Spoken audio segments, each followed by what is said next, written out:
আসসালামু আলাইকুম, welcome back to my channel. আজকে আমি বরাবরের মতো আজকেও আমি হাজির হইলাম। আজকে আমি একটা চাইনিজ সাদা সবজি রান্না করব। সেজন্য দেখুন আমি অল্প অল্প করে অনেকগুলো সবজি নিয়েছি।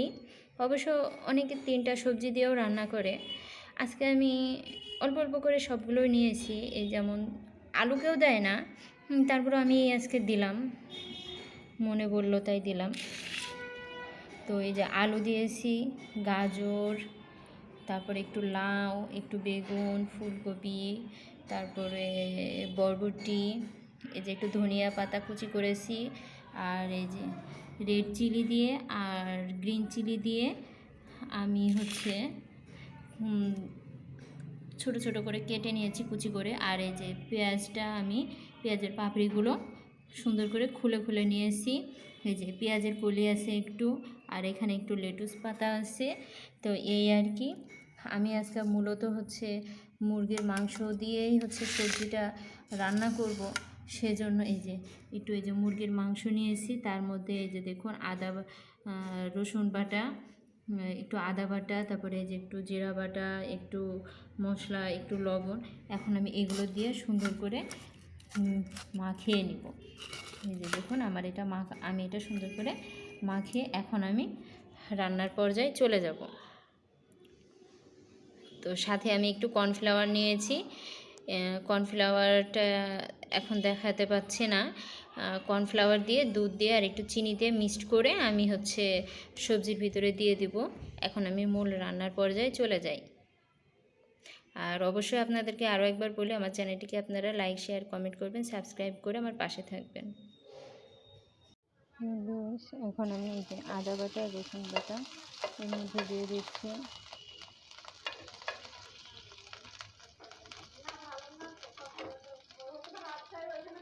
এখন আমি এই যে মুরগির মাংসগুলো এগুলো দিয়ে দিলাম। মুরগির মাংসের মধ্যে আগে আমি মশলাগুলো মাখিয়ে রেখেছিলাম। এখন আমি এটা ভাজা ভাজা হলে তারপর সবজিগুলো দিব। অনেকে কী করে যে সবজি ভাত দিয়ে নেয়, আমি আজকে দিব না ওইভাবে।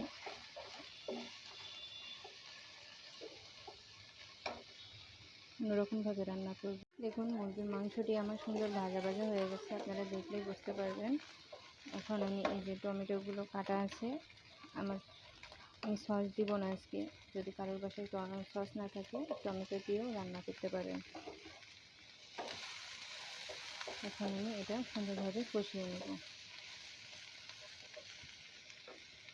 দেখুন কারোর বাসায় যদি সস না থাকে, এই যে দেখুন টমেটো দিয়েও কিন্তু সুন্দরভাবে রান্না করা যায়। এই যে দেখুন, এখন এটা একটু ভালোভাবে ভাজা ভাজা হলে আমি সবজিগুলো দিয়ে দিব।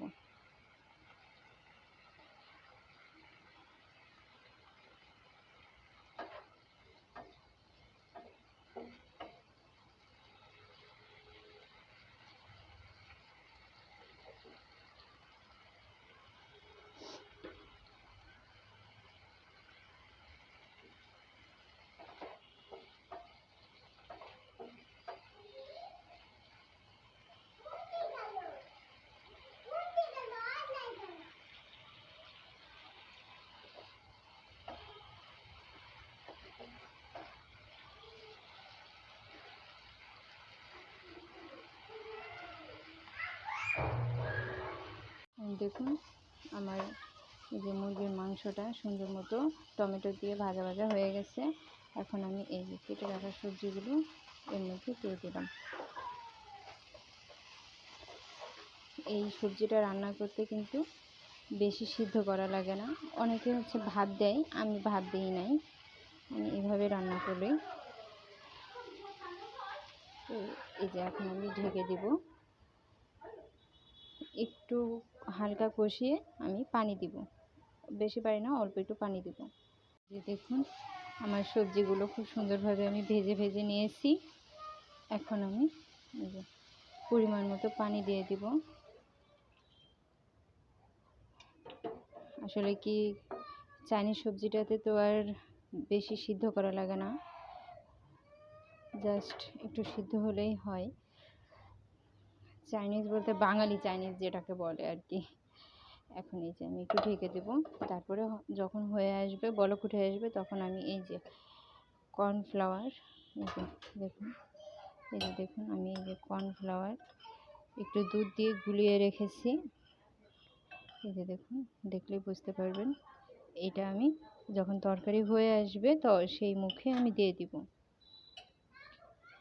দেখুন আমার সবজিগুলো হয়ে গেছে প্রায়। এখন দেখলে বোঝা যাবে যে সবজিগুলো কত সুন্দর হয়েছে। এখন আমি এই যে টমেটো দিয়ে যে দুধ দিয়ে যে কর্নফ্লাওয়ারটা গুলিয়ে রেখেছিলাম, এখন সেটাই দিয়ে দিব।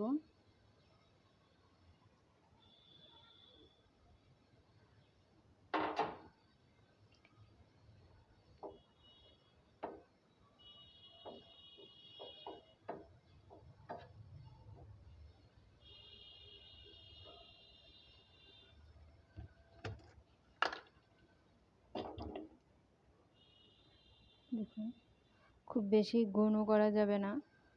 এই যে এখন আমি পরিমাণ মতো সামান্য একটু চিনি অ্যাড করব।